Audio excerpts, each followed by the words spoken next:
Episode 2 పులిపిల్ల కోసం వెతికిన పిల్లి కుక్క. అడవి అంతా గాలిస్తూ పిల్లి కుక్క చాలా బాధతో తిరుగుతున్నాయి. చిన్న పులిపిల్ల ఎక్కడా కనిపించలేదు. బాధతో పిల్లి కుక్కలు ఆకాశం వైపు చూసి ఇలా దేవుణ్ణి ప్రార్థించాయి.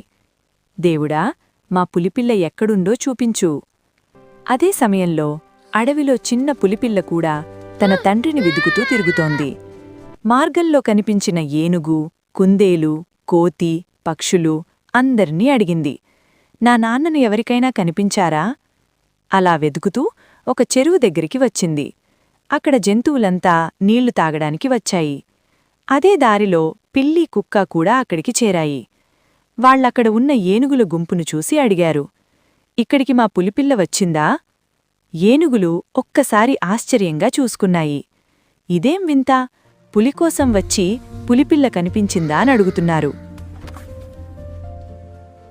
అక్కడే కథలో కొత్త ట్విస్ట్ మొదలైంది. మరొక ఎపిసోడ్లో కలుద్దాం. ఛానల్ని సబ్స్క్రైబ్ చేయండి.